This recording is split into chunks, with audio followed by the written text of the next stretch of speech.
Hello students, welcome in my video. आज की इस वीडियो में आप देखने वाले हैं डीएवी क्लास 6 का नैतिक शिक्षा का पाठ 12 शुक्रवार की 13 तारीख। तो पहले मैं इस पाठ को आपको पढ़ाऊंगी और जो भी इंटरनल क्वेश्चन बनेंगे वो करवाते चलूँगी और फिर लास्ट में जो इसमें अभ्यास कार्य दिया हुआ है वो भी करवाने वाली हूँ। तो वीडियो अगर आपके लिए हेल्पफुल होती है तो वीडियो को लाइक ज़रूर करिएगा। आइए शुरू करते हैं। मंगला ने सुबह उठते ही कैलेंडर में तिथि देखी। तिथि यानी कि डेट देखा। किसने? मंगला। मंगला इस लड़की का नाम है। वह बहुत दिनों से इस दिन का इंतजार कर रही थी। आज शुक्रवार है और 13 तारीख है। कौन सा दिन है? शुक्रवार है और 13 तारीख है, ये याद रखना है आपको। आज उसकी वार्षिक परीक्षा का परिणाम घोषित होने वाला है। वार्षिक परीक्षा यानी कि जो एनुअल एग्ज़ाम था उसका फाइनल एग्ज़ाम है, उसका रिजल्ट आने वाला है आज। उसका कितने तारीख को? 13 तारीख को, 13 तारीख को, और डे है शुक्रवार। वह उठते ही स्नान करके पूजा के कमरे में गई और जाप करने बैठ गई। यानी सुबह उठी और उसने स्नान यानी कि नहाई और जाके पूजा कमरे में बैठ गई और वहाँ पर मंत्र वगैरह का जाप करने बैठ गई।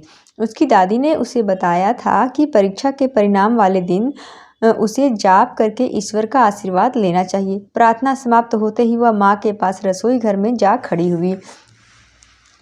तो माँ ने कहा, मंगला जल्दी से तैयार हो जाओ, हमें विद्यालय जाना है। तो मंगला बोलती है, माँ मैं अभी तैयार होकर आती हूँ। उसकी दादी बोलती है, मंगला आज तुम्हारी परीक्षा का परिणाम घोषित होने वाला है, यानी कि तुम्हारा आज रिजल्ट आने वाला है। विद्यालय जाने से पहले दही चीनी अवश्य खाकर निकलना। क्या खा करके? दही और चीनी। तुम्हारे विद्यालय को 13 तारीख को परिणाम घोषित नहीं करना चाहिए था। यह तिथि शुभ नहीं होती है। जो देखा क्या कहा उसकी दादी ने कि 13 तारीख क्या होता है? शुभ नहीं होता है। तो उसकी माँ कहती, अम्मा आज आज 13 तारीख है, ऊपर से शुक्रवार का दिन भी है। यानी कि 13 तारीख जो है वो तो उसकी दादी ने कहा ये तो शुभ होता नहीं है, अशुभ होता है, और ऊपर से शुक्रवार का दिन भी है। यह माना जाता है कि 13 तारीख और शुक्रवार का दिन बहुत ही अशुभ होता है। तो क्या माना जाता है इनके अनुसार कि 13 तारीख और शुक्रवार का दिन अगर दोनों एक साथ पड़ रहा है तो ये बहुत ही अशुभ होता है।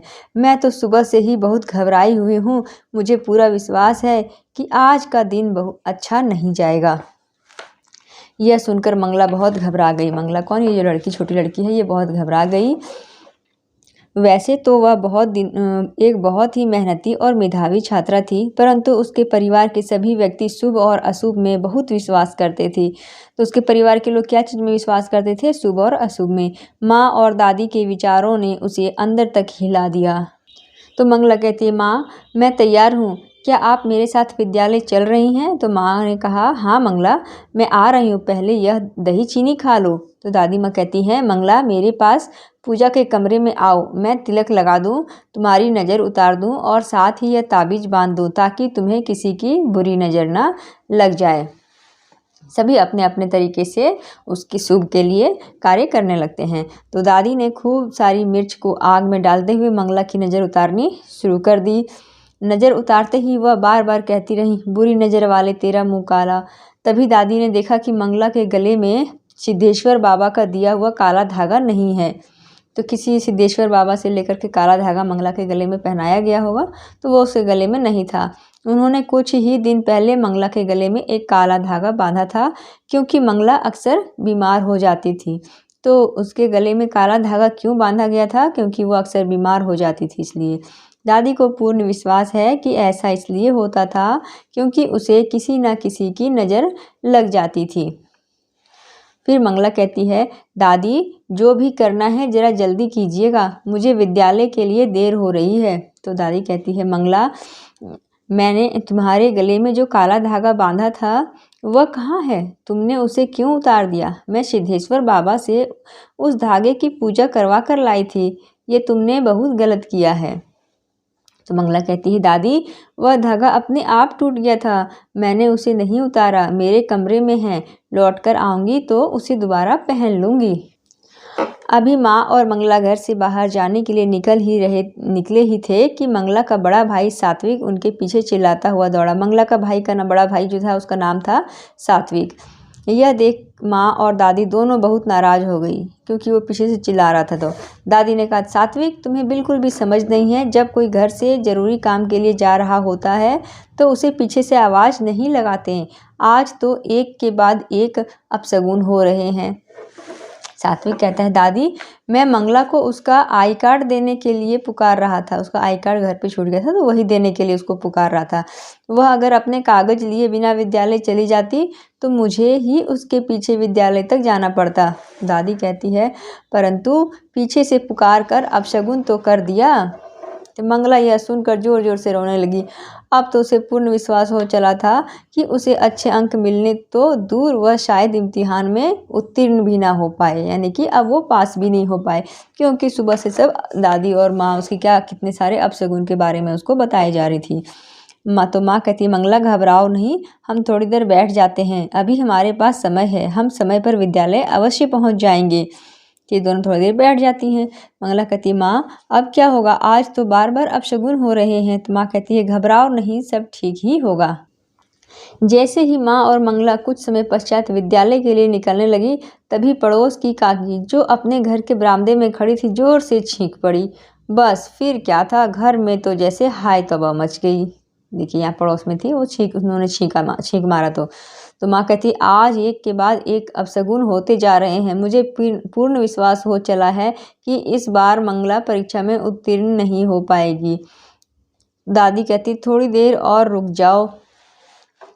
थोड़ी देर बाद वे दोनों फिर विद्यालय के लिए निकली। जैसे ही वे विद्यालय में प्रवेश करने लगी, तभी एक काली बिल्ली उनके सामने से निकल गई। ये देखो काली बिल्ली जा रही है। तो मंगला कहती है, माँ काली बिल्ली, यह तो अशुभ है। उनके साथ वहां से गुजरते हुए अन्य सभी लोग भी विद्यालय के दरवाजे पर खड़े होकर यह इंतजार करने लगे कि कौन पहले अंदर जाए या वहां से गुजर जाए। जो भी लोग जा रहे थे, अब बिल्ली ने यहाँ रास्ता काट दिया, रास्ते में इधर से इधर निकल गई, तो अब लोग इधर नहीं जा रहे थे कि जो पहले जाएगा उसी का अपशगुन होगा, इसलिए सब वहीं पे आके रुकते जा रहे थे।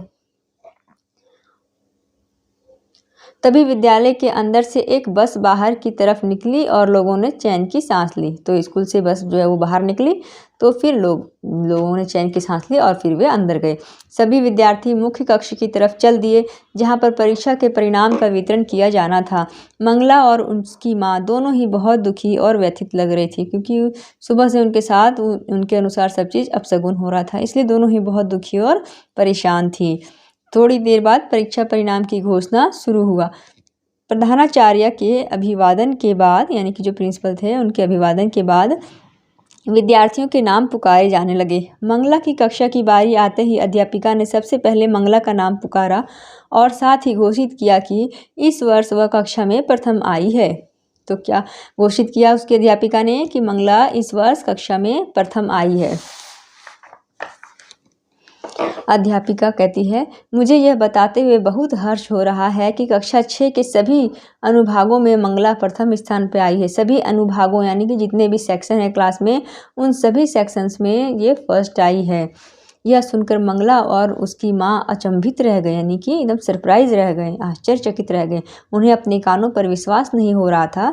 अध्यापिका द्वारा अपना नाम बार बार पुकारे जाने पर वह अपने स्थान से उठी और अध्यापिका के पास जा खड़ी हुई। अध्यापिका ने कहा, मंगला क्या हुआ, मैं तुम्हारा नाम कब से पुकार रही हूँ। तो मंगला कहती है, अध्यापिका जी मुझे अपने कानों पर विश्वास नहीं हो रहा था। तो अध्यापिका ने कहा, मंगला ऐसा क्यों, तुमने तो पूरे साल बहुत परिश्रम किया है, तुम्हें तो अवश्य उम्मीद होगी कि तुम्हें अच्छे अंक प्राप्त होंगे, फिर इतनी हैरानी क्यों, क्या तुम्हें स्वयं पर बिल्कुल विश्वास नहीं है। तो मंगला कहती है, अध्यापिका जी मैं आपको कैसे बताऊं, सुबह बिल्ली ने रास्ता काट दिया, फिर पड़ोस की काकी छींक दी, ऊपर से आज 13 तारीख है और शुक्रवार भी है, और तो और घर से निकलते समय मेरे भाई ने पीछे से आवाज़ लगाई थी, इतने सारे, जिससे मुझे लगा कि मेरी सारी मेहनत बर्बाद हो जाएगी और मैं परीक्षा में अच्छे अंक नहीं प्राप्त कर पाऊंगी। यह सुनकर वहां खड़े सारे लोग जोर जोर से हंसने लगे। प्रधानाचार्य उसे पुरस्कार देते हुए बोली, मंगला तुम एक होनहार विद्यार्थी हो, फिर क्यों इन सब बातों पर विश्वास करती हो, तुम्हें अपने पर विश्वास होना चाहिए। उसके बाद प्रधानाचार्य सब विद्यार्थियों को संबोधित करते हुए बोली कि हमें अपने परिश्रम और स्वयं पर विश्वास होना चाहिए, ना कि इन व्यर्थ के अंधविश्वासों पर। मुझे अफसोस है कि मंगला जैसे होनहार विद्यार्थी भी इन अंधविश्वासों के चंगुल में फंसे रहते हैं। परीक्षा में हर विद्यार्थी का परिश्रम ही उसको सफलता दिलवा सकता है, ना कि परीक्षा के पर्चे पर ईश्वर का नाम लिखने से। अथवा तरह तरह के टोटके करने से सफलता मिलती है। उम्मीद है आज के बाद इस घटना से सीख लेते हुए बाकी बच्चे तथा उनके अभिभावक भी अपने घर में विश्वास पैदा करेंगे और इस तरह के टोटकों से बचेंगे। यह कहते हुए उन्होंने मंगला को अपने गले से लगा लिया। मंगला ने भी प्रधानाचार्य को आश्वासन दिया कि आगे से वह ऐसी किसी भी घटना से प्रभावित नहीं होगी तथा इन सभी अंधविश्वासों से दूर रहेगी। तो आइए अब इसके हम प्रश्न उत्तर करते हैं। हमारे देश में निम्नलिखित अंधविश्वास बहुत प्रचलित है। अधिकतर लोग इन अंधविश्वासों का पालन करते हैं तथा इन पर पूर्ण विश्वास रखते हैं। तो कॉलम आ में कुछ प्रचलित अंधविश्वास दिए गए हैं और कॉलम बा में इन अंधविश्वासों के पीछे का वैज्ञानिक कारण दिया गया है। अंधविश्वास और कारण का उचित मिलान करें। जैसे कि यह है अंधविश्वास और यह है कारण, तो इसको मिलान करना है। शाम को नाखून नहीं काटने चाहिए, ऐसा करना अशुभ होता है। तो ऐसा क्यों, साइंटिफिक क्या रीज़न है इसका? तो घरों में बिजली नहीं होती थी पहले, तो नाखून काटने के लिए चाकू अथवा ब्लेड का इस्तेमाल होता था। अंधेरे में चोट लगने का खतरा भी ज़्यादा होता है इस कारण। घर में कांच का टूटना अशुभ होता है। कांच के टूटने से चोट लगने का खतरा रहता है, इसलिए शायद इसे अशुभ माना गया। सूरज ढलने के बाद झाड़ू नहीं लगानी चाहिए, इससे घर में दरिद्रता आती है। घरों में बिजली नहीं थी, सूरज ढलने के बाद झाड़ू लगाने से इसकी पूरी संभावना रहती थी कि कहीं कोई काम की वस्तु भी कूड़े के साथ ना फेंक दी जाए। चाकू तकिए के नीचे रखकर सोने से बुरे सपने नहीं आते। तो चाकू अपने तकिए के नीचे रखकर सोने से हर व्यक्ति को अपनी सुरक्षा का आभास अवश्य होता है। शायद उस आभास के कारण बुरे सपने नहीं आएंगे। अब नीचे कुछ प्रचलित मान्यताएं दी गई हैं। इन मान्यताओं में से कौन सी ऐसी मान्यताएं हैं जिन पर आपके परिवार के सदस्य विश्वास करते हैं? तो जैसे कि घर की छत पर अगर उल्लू आकर बैठ जाए तो इसका अर्थ है कि जल्द ही घर में बर्बादी आने वाली है। तो हाँ, ये ऐसा लोग मानते हैं मेरे घर में। तो अगर आपके घर में मानते हैं तो आप टिक करिए, नहीं मानते हैं तो नहीं करिए। अगर किसी लड़की अथवा महिला के दाएं हाथ में खुजली हो रही हो तो इसका सांकेतिक अर्थ है कि जल्द ही घर में कुछ बुरी खबर आने वाली है, तो इसका भी सही होगा। बृहस्पतिवार तथा शनिवार को बाल धोना अशुभ है, तो हाँ, ऐसा भी लोग मानते हैं। किसी लंबी यात्रा के बाद मंगलवार को किसी के घर पर पहुंचना अशुभ माना जाता है, तो नहीं, ऐसा तो मेरे यहाँ नहीं माना जाता है।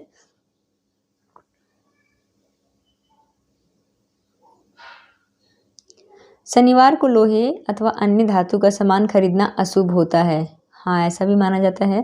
शुक्रवार को किसी को भी पैसे देना अशुभ माना जाता है, तो इसमें नहीं है। रात में पीपल के पेड़ के पास नहीं जाना चाहिए, हाँ, ये सही है। मंगलवार को बाल नहीं कटवाना चाहिए, ये भी सही है। प्रश्न 2, नीचे दी गई तस्वीरों को देखिए तथा इनसे जुड़े सगुन और अपशगुन के बारे में जानकारी प्राप्त करके लिखिए। जैसे कि ये नींबू और मिर्ची इस तरह आपने लटका हुआ देखा होगा दरवाज़ों पर या के दुकानों वगैरह में। तो ये लगाया जाता है क्यों? बुरी नज़र से बचने के लिए नींबू मिर्च दरवाजे पर लटकाते हैं। फिर देखिए, जब हम पैसा कहीं देते हैं तो वहाँ पे इसमें 1 रुपये का सिक्का भी रहता है। इस शुभ काम में 101, 111 या 1100 जैसे बेमेल पैसों की राशि देना शुभ है। फिर देखिए, ये क्या है? ये घोड़े की नाल है, यानी कि उसके पैर में लगा रहता है ये नीचे से। तो घोड़े की नाल बुरे दिन को दूर करती है, यानी कि अगर किसी का अच्छा समय नहीं चल रहा है तो उसे कहते हैं कि घोड़े की नाल की अंगूठी वगैरह पहनता है, तो उससे उसका समय अच्छा हो जाता है। फिर देखिए, बच्चों को काला टीका इस तरह लगाया गया है, तो बच्चों को बुरी नज़र से बचाने के लिए काला टीका लगाते हैं। प्रश्न 3 है, दुनिया के हर देश में लोग किसी न किसी अंधविश्वास को अवश्य मानते हैं। नीचे कुछ प्रचलित मान्यताएं दी गई हैं। इंटरनेट की सहायता से खोज करके लिखिए कि दुनिया के किस देश के लोग इन मान्यताओं को मानते हैं। तो देखिए, यहाँ पर सब लिखा हुआ है। ये मिस्र के लोग ऐसा मानते हैं, स्पेन, इसमें स्कॉटलैंड होगा, ये सब आप देख के और पढ़ के भर लीजिएगा। इसमें रूस होगा, इसमें चीन और इसमें भारत। तो यहाँ पर आपका ये चैप्टर कंप्लीट हो जाता है। Thank you for watching.